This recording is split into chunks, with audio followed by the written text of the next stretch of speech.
Conceptual writing. আপনি job ইন্টারভিউতে যাবেন, আপনি যে কোনো ধরনের কম্পিটিটিভ এক্সাম, আপনি যে কোনো ধরনের ভর্তি পরীক্ষা, যে কোনো ধরনের মাল্টিন্যাশনালের পরীক্ষা, যেখানেই যান না কেন সেখানে অনেক সময় আপনাকে একটা টপিকের উপর বেস করে লিখতে হয়, যেটাকে আমরা টপিক বেসড রাইটিং, আর একাডেমিক রাইটিং এর ভাষায় যেটাকে কনসেপচুয়াল রাইটিং বলা হয়ে থাকে। Even international language proficiency test like IELTS, TOEFL, PTE এই জায়গাগুলোতেও লিখতে হয়। তো সেটার জন্য এটার বেসিকটা এবং এটার বেস স্ট্রং হওয়াটা খুবই জরুরি। তো আজকের এই লেসনে সেটাই আপনাদেরকে ক্লিয়ার করে দেওয়ার চেষ্টা করব। কনসেপচুয়াল রাইটিং কি, কিভাবে করতে পারেন এবং কিভাবে করলে আপনাদের জন্য ভালো হবে। তার জন্য একটু কষ্ট করে ভিডিও শেষ পর্যন্ত থাকতে হবে। Before that, welcome to our channel Banglish.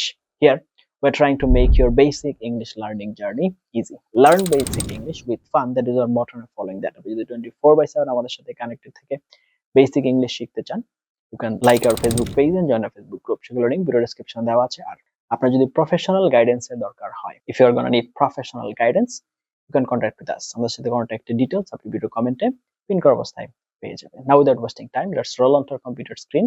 Before that, just a short notice. এই ভিডিওতে যে লেসনটা ব্যবহার করা হয়েছে বা যে পিডিএফটা যদি আপনার প্রয়োজন হয়, ভিডিওর কমেন্টে আপনাদের মেইল আইডিটা কমেন্ট করে দিলেই হবে। We will be there for you, ইনশাআল্লাহ।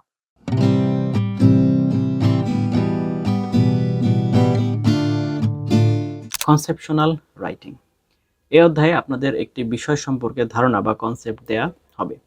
উক্ত কনসেপ্টের উপর ভিত্তি করে আপনাকে প্যারাগ্রাফ রাইট করতে হবে। নিচে একটি উদাহরণ দেওয়া হলো। স্টুডেন্টসরা বাকিগুলো করবেন এবং শিক্ষকদের মূল্যায়নের জন্য জমা দিবেন। কনসেপশনাল রাইটিং, ধারণার উপরে লেখা। এর ক্ষেত্রে দুই ধরনের রাইটিং দেওয়া হয়ে থাকে। প্রথমটি হলো পয়েন্ট আকারে ক্লু দেওয়া থাকবে, আর দ্বিতীয়টি হলো প্রশ্নের ভিতরে কিছু কনসেপ্ট দেওয়া থাকবে, যার উপরে ভিত্তি করে স্টুডেন্টদের লিখতে হবে। প্রথম প্রশ্ন পদ্ধতি অনুসারে আমরা নিচের প্যারাগ্রাফটি যদি লক্ষ্য করি, ক্লু বা পয়েন্ট, আপনাকে এখানে 6টা ক্লু দেওয়া হয়েছে। ইম্পর্টেন্স অফ লার্নিং রাইটিং ইংলিশের উপর। তো রাইটিং ইংলিশ ডেফিনিশন, এটার সংজ্ঞা। রাইটিং ইংলিশ ইউজেস, এটার প্রয়োগ। Importance in different sectors like office, schools and international jobs. The way of developing writing skills, দক্ষতা অর্জনের পথ। Result or effect on academic and professional life, প্রাতিষ্ঠানিক ও পেশাদারিত্বের ফলাফল। Summarization of importance, গুরুত্বের সারমর্ম টানা। আমরা দেখতে পাই যে importance of learning writing English প্যারাগ্রাফটিতে নিচে কিছু ক্লু দেয়া আছে। তার মানে ক্লুগুলো উপর ভিত্তি করে প্যারাগ্রাফটি লিখতে হবে এবং ক্লুগুলোর বিস্তৃতি বর্ণনা দিতে হবে। দ্বিতীয় প্রশ্ন পদ্ধতি, এখানে আপনাকে একটা প্যারাগ্রাফ আকারে দেওয়া হচ্ছে। দেখেন, English is an international language, that's why spoken and written both are use in different sectors. এরকমভাবে আপনাকে একটা টপিক দেওয়া হয়েছে। এই ধরনের প্যারাগ্রাফ লেখার ক্ষেত্রে আপনি প্রশ্নেই একটি ধারণা পেয়ে যাচ্ছেন রাইটিং ইংলিশের গুরুত্ব আপনি কোন কোন ক্ষেত্রে জোর দিয়ে বা বিশদভাবে ব্যাখ্যা করতে পারেন। তারপর এই ধরনের আর্টিকেল বা প্যারাগ্রাফ রাইটিং এর ক্ষেত্রে আপনাকে মনে মনে কিছু কোয়েশ্চেন বা প্রশ্ন তৈরি করতে হবে, যার উত্তর আপনাকেই বাহির করে সাজিয়ে উপস্থাপন করতে হবে।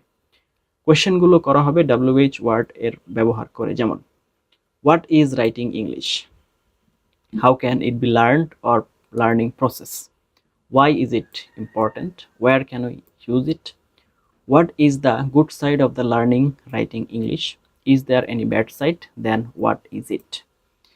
এই প্যারাগ্রাফে কোনো ব্যাড সাইড নেই, তাই এই প্রশ্নের কোনো উত্তর নেই। সুতরাং এই প্রশ্নের কোনো উত্তর আমরা দিব না 6 নম্বরের। তো ইম্পর্টেন্স অফ লার্নিং ইংলিশ, এটার উপরে ভিত্তি করে আমরা এটা সাজিয়ে ফেলেছি। এটা টিপসটা কি, আপনারা এটা একটু পড়বেন। হ্যাঁ, আমি এটা পড়ছি না, এটা আপনারা একটু পড়বেন। এখানে এই যে একটা আনসার সাজিয়ে আমরা দিয়েছি। আচ্ছা, ঠিক আছে। লেখা সাজানো বা ওরিয়েন্টেশনের ক্ষেত্রে আপনাকে সবসময় মনে রাখতে হবে আপনার লেখার রিডার, পাঠক সাধারণ কেউ যে ইংরেজিতে দক্ষ নয়। আপনি যখন লিখবেন অ্যাজ এ রাইটার, আপনাকে এটা মাথায় রাখতে। আপনি যদি ভাবেন যে আপনার রিডার হবেন আপনার টিচার বা ইংরেজিতে দক্ষ কেউ, তবে আপনার মাধ্যমে ভালো লেখা বা যা ভাবছেন তা সুন্দরভাবে উপস্থাপিত হবে না। আর লেখার সময় ভাবতে হবে আপনি উক্ত বিষয়ের উপর লেকচার দিচ্ছেন বা সাধারণ কাউকে বোঝাচ্ছেন, তবেই ভালো লিখতে পারবেন। তো exercise, right this paragraphs within 200 words, learning spoken English and it's uses. আপনারা এখানে যেটার হেল্প নেবেন, এখানে রাইটিং ইংলিশেরটা লিখে দিয়েছি আমি, আপনারা স্পোকেন ইংলিশেরটা লিখবেন। তো এখানে কিছু ক্লু দিয়েছি। পাঞ্চুয়ালিটি ক্লোজ দেওয়া আছে। এরপরে ডেমোক্রেটিক অ্যান্ড অটোক্রেটিক গভর্নমেন্ট, গণতন্ত্র এবং একনায়কতন্ত্র, ক্লোজ দেওয়া আছে। মাই ফেভারিট ক্লোজ দেওয়া আছে। এই সবগুলো আপনি লিখে আমাকে কমেন্টে জমা দিবেন। এই এক্সারসাইজগুলো যেন মিস না হয়, তাহলে আমি বুঝতে পারবো। হেল্প নেবেন এইখান থেকে, হেল্প নিয়ে তারপরে এগুলো কমপ্লিট করবেন আগের রুলস রেগুলেশনের উপরে ভিত্তি করে। এখানে কিছু কথা আপনাদের জন্য, সেটা পৃথিবীতে একটিমাত্র জিনিসই আছে যা মানুষের সাথে কখনো বিশ্বাসঘাতকতা করে না, তা হলো মানুষের জ্ঞান।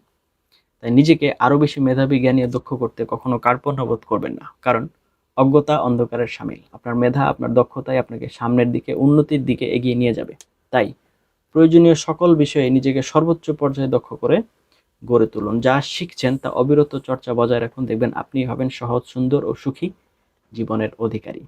So just follow this tips, universal tips. আশা করি এটা আপনাদের জন্য হেল্পফুল হবে। এতক্ষণ পর্যন্ত আপনারা কিভাবে একটা কনসেপ্ট গঠিত হয়, কতটুকু যেতে পারে, কিভাবে করলে আমাদের জন্য ভালো হবে, লেখার সাথে রেলেভেন্সি কিভাবে ঠিক থাকবে, সিনক্রোনাইজেশনটা কিভাবে হবে, অর্ডার মেনটেন কিভাবে হবে, এই জিনিসগুলো আমরা দেখানোর চেষ্টা করেছি। We have tried. এখন আপনি সবগুলো জিনিস দেখলেন, জানলেন এবং বুঝলেন, বাট প্র্যাকটিস করলেন না। ব্যাপারটা অনেকটা এরকম, আপনি অঙ্কের সূত্র মুখস্থ করলেন, কিন্তু সেটা কখনো কাজে লাগিয়ে অঙ্ক করার চেষ্টা করেন। যদি না করেন, সূত্র আপনার মাথায় বেশি দিন থাকবে না, বাই দ্য ওয়ে কয়েকদিন পরে আপনি অঙ্ক করতে পারবেন না। আর সূত্র যদি মুখস্থ থাকেও, রিয়েল অঙ্কে যদি আপনি ব্যবহার না করেন, সেক্ষেত্রে আপনি এই সূত্র ব্যবহার করতে পারবেন না। ব্যবহার করতে গেলে দেখবেন একটু এদিক সেদিক আছে, সেই জায়গাটায় আপনি যদি রেগুলার প্র্যাকটিসে না আসেন, আপনি পারবেন না। জাস্ট লাইক দ্যাট, আপনি এই রুলস গুলো জানলেন, আপনি যখন বাস্তবে লিখতে যাবেন, তখন অনেক ধরনের ইস্যু ফেস করবে, অনেক জায়গায় কনফিউশন হবে। সেই জায়গাগুলো নিয়ে কাজ করতে হবে। কাজ করতে হবে কিভাবে? আপনি লিখতে যে কোনো ধরনের ইস্যু ফেস করেন, you can comment on to this video. আপনি কমেন্ট করেন, আমরা আছি আপনার পাশে, আমি আছি, আমার সম্পূর্ণ টিম আছে। পাশাপাশি আমাদের অনেক বড় আপু ভাইয়া আছেন যারা অনেক হেল্পফুল। আমাদের এই চ্যানেলেও আমরা দেখতে পাই যে কোনো প্রশ্ন করলে চেষ্টা করে সবাই যার যার জায়গা থেকে যতটুকু জানে বা যতটুকু রিসোর্স আছে তাদেরকে হেল্প করার জন্য। আমাদের এখানেও আছে, আমরা অনেক হেল্পফুল পিপল আমরা দেখতে পাই, লাইক মাইন্ডেড পিপল যারা শিখছে, শেখার চেষ্টা করছে বা শেখাচ্ছে। তো আপনার প্রবলেমের সলিউশন আশা করি আপনি পেয়ে যাবেন। জাস্ট একটু কষ্ট করে আপনাকে জানাতে হবে। You know, seeking help is not a weakness. If you don't know how to seek your help, then that is a weakness. আপনি যদি কারো কাছ থেকে হেল্প চাইতে না পারেন, দ্যাট ইজ এ প্রবলেম। আপনার জানতে হবে কোথা থেকে হেল্প নিতে হবে বা কিভাবে হেল্প নিতে হয়, কারণ আপনাকে হেল্প নিয়েই চলতে হবে। যদি সব কাজ আপনি নিজে করতে যান, দ্যাটস এ প্রবলেম। এটা থেকে বের হওয়ার জন্য অবশ্যই আপনাকে স্মার্ট হতে হবে। এবং কিভাবে হবেন? অবশ্যই এবং অবশ্যই আপনাকে চেষ্টা করতে হবে নিজের মতো করে। তারপর যেখানে যা প্রবলেম আছে ভিডিওতে কমেন্টে জানান, আমরা আছি আপনার পাশে এবং আপনার আরো এক্সপার্ট লোকজন আছে। আর যারা ভিডিওটা দেখেছেন, যদি আপনার কাছে আরো কোনো কিছু এক্সট্রা মনে হয়, তথ্য বাকি আছে, ইউ ক্যান অ্যাড, ভিডিও কমেন্টে অ্যাড করে দেন। যারা দেখবে তারা অবশ্যই আপনাদের জন্য প্রে করবে, আমরাও আপনাকে হাইলি অ্যাপ্রিশিয়েট করব এবং সৃষ্টিকর্তা অবশ্যই এটার উত্তম প্রতিদান দিবেন। সুতরাং দয়া করে সবগুলো বিষয় ভালো করে জেনে বুঝে প্র্যাকটিস করুন। আমরা সবাই সবাইকে সহযোগিতা করি। আমরা এমন একটা প্ল্যাটফর্ম চাচ্ছি সেখানে সবাই সবাইকে সহযোগিতা করবে এবং আমরা সবাই মিলে দিন শেষে উইনার হতে চাই। বিকজ আপনি যদি সফল হন, আলটিমেটলি দেশ সফল হবে, আর দেশ সফল হলে আমাদের উদ্দেশ্য সফল। যাই হোক, এতক্ষণ সাথে ছিলাম তার জন্য অনেক এবং অনেক ধন্যবাদ। এই ধরনের আরো এবং আরো ইনফরমেটিভ লেসন পাওয়ার জন্য দয়া করে চ্যানেলটি সাবস্ক্রাইব করে পাশে থাকতে ভুলবেন না। Thank you for watching until now. Let's meet in some other video. Till then have a nice time. আসসালামু আলাইকুম ওয়া রাহমাতুল্লাহি ওয়া বারাকাতুহু।